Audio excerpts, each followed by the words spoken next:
On the right. On the right. बच्चे जो है गाँव में भैंस की पूंछ पकड़ के नदी में नहाते भी थे, ठीक है? मिट्टी में खेलते भी थे, अपने ही खिलौने बना के सब कुछ करते थे।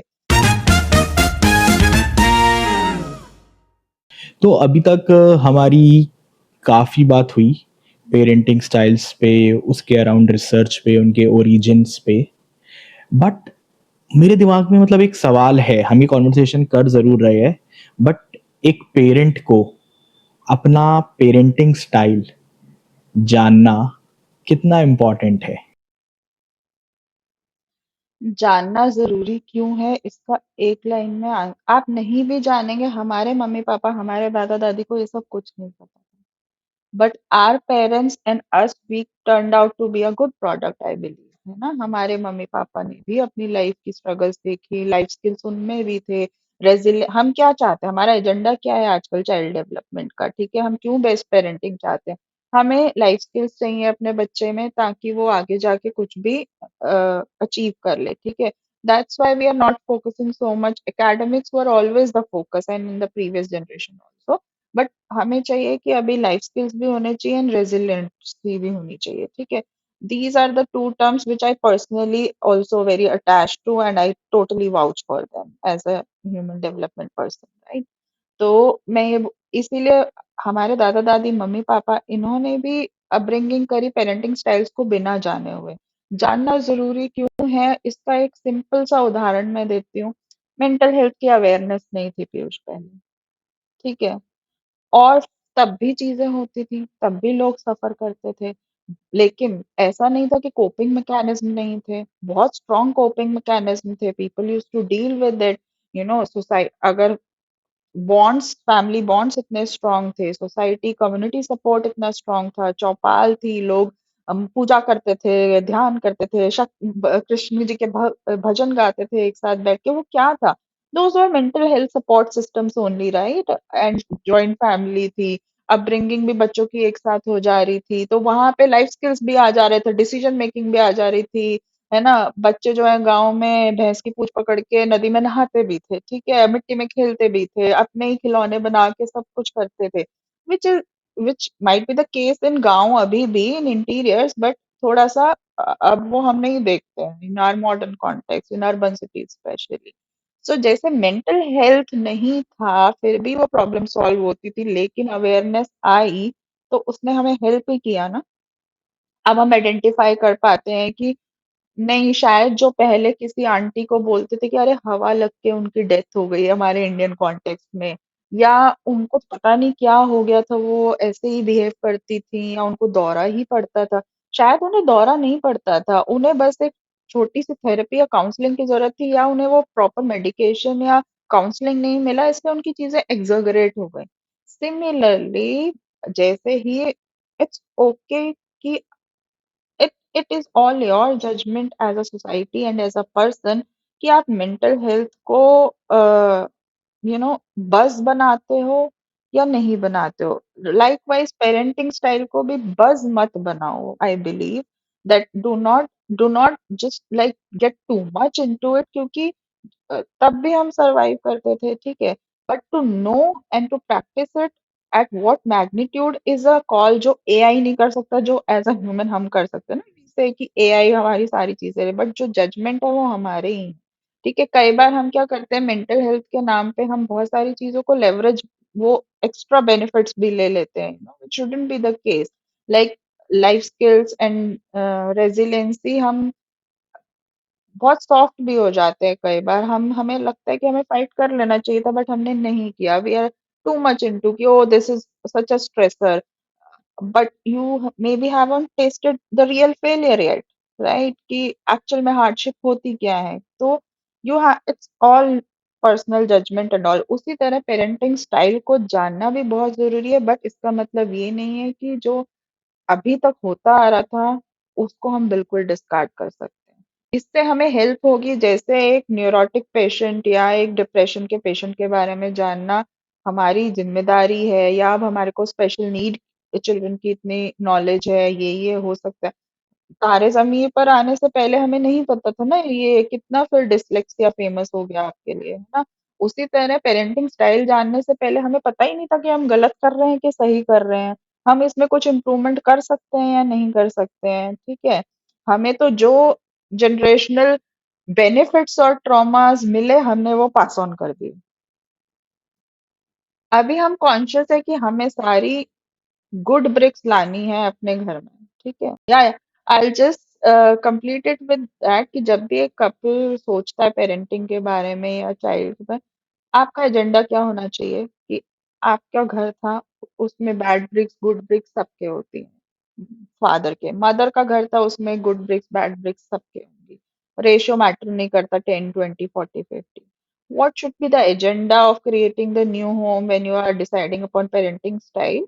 कि आप father will pick out all the good bricks, that means good habits, and place it, and the mother brings all the good habits and good bricks similarly, and then they create an environment and home. And that doesn't mean कि वो perfect ही होगा, वो कभी perfect नहीं हो सकता any household, right? But all you can try to do is that कि whatever good habits, practices, parenting style, at the end of the day हम reflection होते हैं हमारे parents का, like my, if I can see that in my own personal house, I am turning out the way exactly my mom was behaving at this age, and my husband is turning out the way his family was there, like more like his father. Sometimes I see reflection of them in us, likewise vice versa. So it's like ki there is no one fit recipe, right? Every house will be different, every parent will be different, and just try to figure out it in your context. या true. And I love the way कि भाई आपने mental health analogy को use करके parenting styles क्यों ज़रूरी है उससे कनेक्ट किया। जैसे आपने बोला कि हमारे पास्ट में भी मेंटल हेल्थ प्रॉब्लम्स होती थी, बट उसकी इंफॉर्मेशन लिमिटेड थी, बट उसके कोपिंग मैकेनिज्म्स थे, पर वो किसी और रूप में थे। सिमिलरली मैं ये समझ पाया कि पेरेंटिंग अलग अलग तरीके की पहले भी एग्जिस्ट करती थी, शायद हमको नाम नहीं पता थे, और उन पेरेंटिंग सिनेरियो या बिहेवियर को बच्चे नेविगेट कर लेते थे और वो अपनी लाइफ को बेहतर बना सकते थे या बना पाते थे। कुछ कंडीशंस ऐसी भी होती थी कि जहाँ निग्लेक्टफुल पेरेंटिंग होती होगी और वो बच्चों को एकदम ही होपलेस बना देते थे, बट बाकी पेरेंटिंग स्टाइल्स कुछ ना कुछ बच्चों को कहीं ना कहीं I think one ladder up ले जा रहे होंगे। पर जब आपने वो बात कही ना कि पेरेंटिंग स्टाइल एक बज़वर्ड ना रह जाए या एक बज़वर्ड है, तो मुझे लगा कि फिर हम ये कॉन्वर्सेशन कर ही क्यों रहे हैं, सब कुछ खुद ही सॉर्ट हो जाएगा। जैसे पहले चलता आ रहा था उसी तरीके से अभी भी चलता आ रहेगा और बच्चे अपनी लाइफ बेहतर खुद ही बना लेंगे। I'll come to the same analogy again. Mental health को बस और मेंटल हेल्थ की नीड, आप बताइए, है या नहीं है? नीड है या नहीं है? मेरी नज़रिए से देखिए, और जब मैंने ये कॉन्वर्सेशन प्लान की थी, तो मुझे लगता है एज ए पेरेंट मुझे या बाकी सब पेरेंट्स को भी इस चीज़ की इंफॉर्मेशन होनी चाहिए कि हाँ, भाई पेरेंटिंग स्टाइल्स क्या होते हैं। सिमिलरली आपने मेंटल हेल्थ के बारे में पूछा, तो हाँ उसकी भी होनी चाहिए।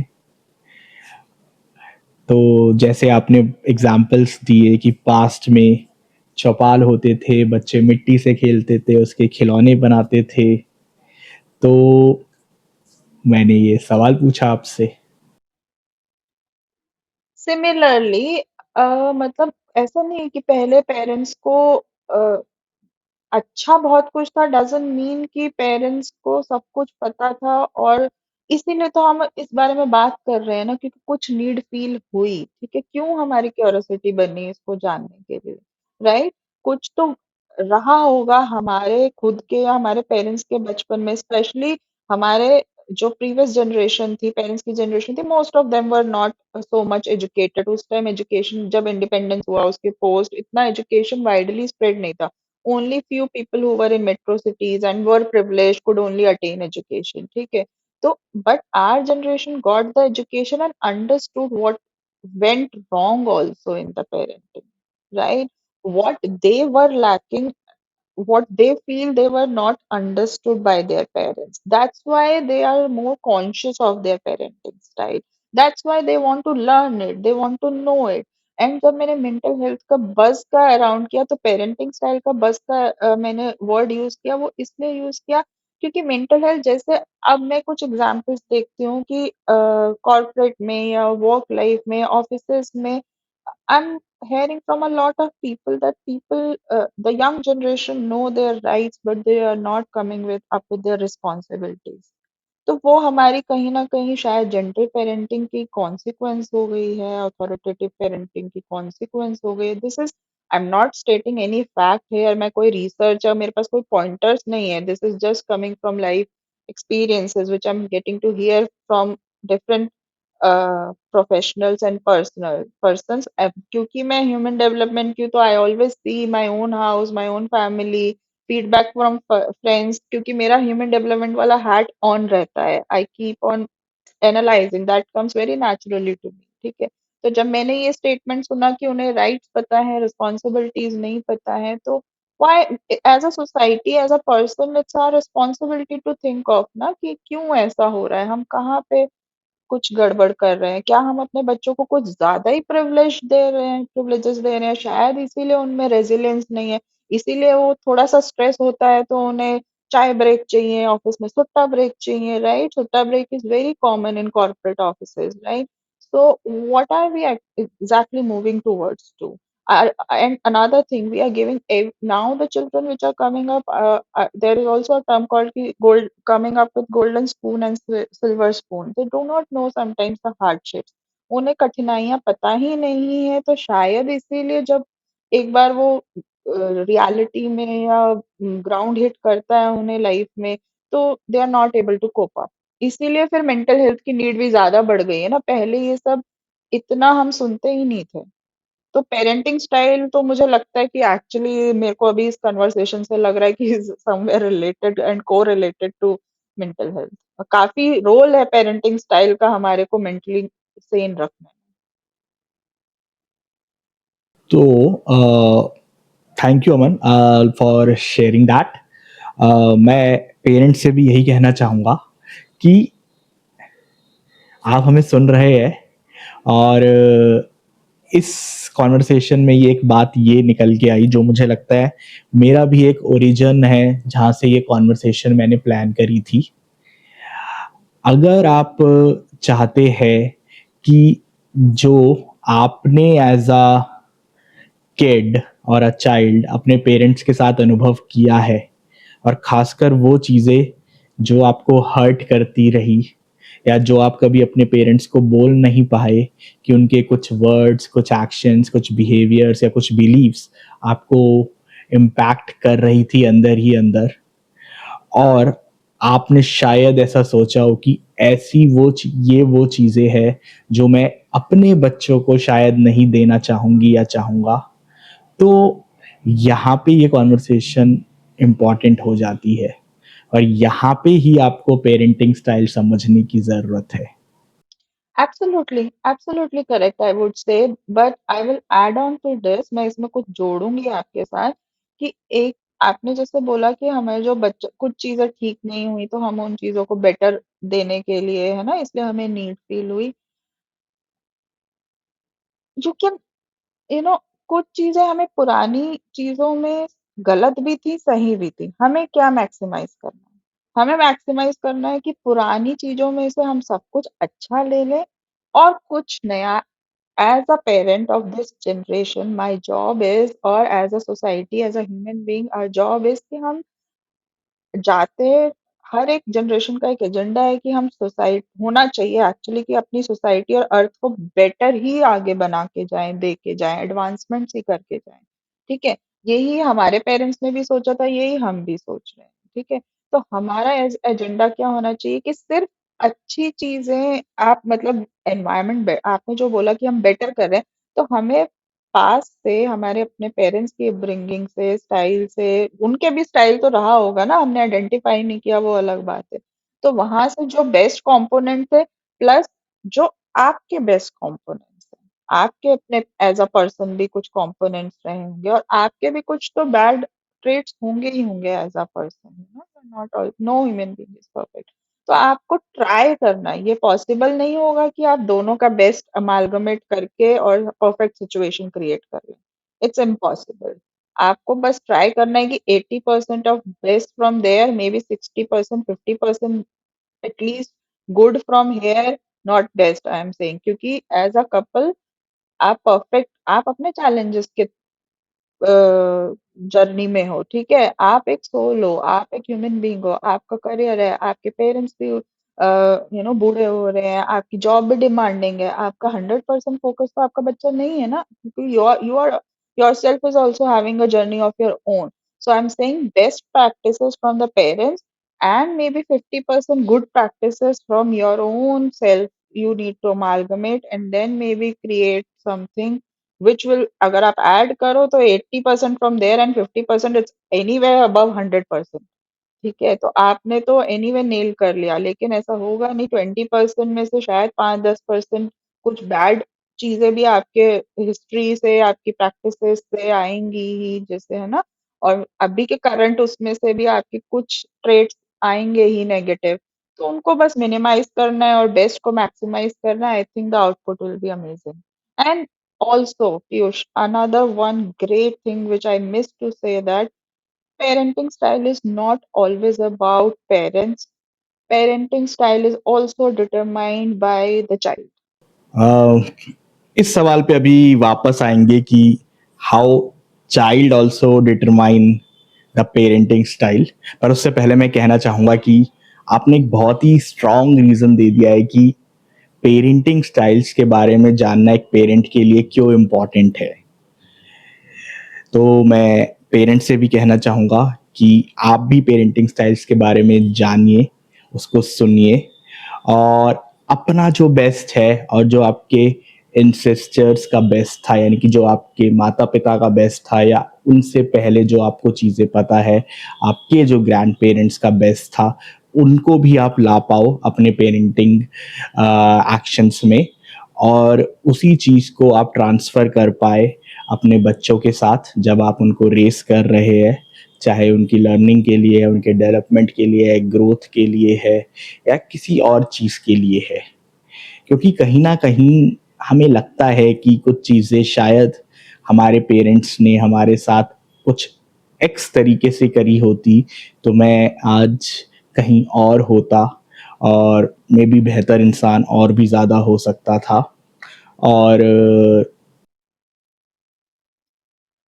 और अगर अगर आप ऐसा आप बोल रहे हैं कि बेस्ट हम अपने बच्चे को दें, और हो सकता है कि आपका बच्चा भी सेम फील करे बड़ा होने के बाद, even if in spite you were giving the best and knowing parenting styles and knowing everything around generational traumas and best practices and whatever, still maybe the child will grow up and have a complaint, maybe I could have got this, and maybe if papa would have done that, I would have done otherwise. You can't control that. True, we Yeah. Cannot control that, but Yeah. it is a good thing that we learn from the past and we learn from the present knowledge of parenting style and become a Yeah. evolutionary parent, bring that evolution in our parenting behavior, action, beliefs and everything, and pass that evolved parenting to our kids, and then they will take further actions and make it further improved and take it forward with their future generation too. हाँ, control करने कहने का मतलब मेरा इसीलिए था कि मतलब अपने आप को उस चीज के लिए किल मत करें पेरेंट्स, या अपने आप को इतना ब्लेम ना करें, नो मैटर आप कितना भी इस चीज के बारे में बेस्ट करने की कोशिश करेंगे, outcome will turn out themselves. And human development का एक पहला प्रिंसिपल है, every individual is unique and they will have their own journey. यहाँ पे मुझे ऐसा लग रहा है कि आप स्पिरिचुअलिटी को कनेक्ट कर रहे हो, and you just as a parent have to do your karmas. Spirituality के अलावा मैं इसको बहुत साइंटिफिकली भी बता सकती हूँ कि if somebody doesn't want to believe in that, every human being goes through stages and that stages has to be one by one the other. आप कभी भी ऐसे नहीं करोगे कि आप यहाँ से वहाँ स्विच मार रहे हो, you know, and you're jumping from one stage to another. So there ऐसे कुछ theories भी हैं, बहुत recognized और famous theory है by Eric Erikson, psychosocial stages. ऐसे ही चाइल्ड डेवलपमेंट की भी थ्योरीज होती हैं, अगर आप चाहें तो उनके बारे में बात कर सकते हैं और maybe we can do another podcast on that, क्योंकि वो अपने आप में बहुत डिटेल्ड है। बट वो स्टेजेस इन्फेंसी की भी 4-5 स्टेजेस हैं, जैसे कॉग्निशन की भी, सोशो इमोशनल की भी, उतना रिसर्च और उतना थ्योरी तो अब एस्टैब्लिश हो चुके हैं, that can not be denied, right? Theories can not be denied, they are well established bye.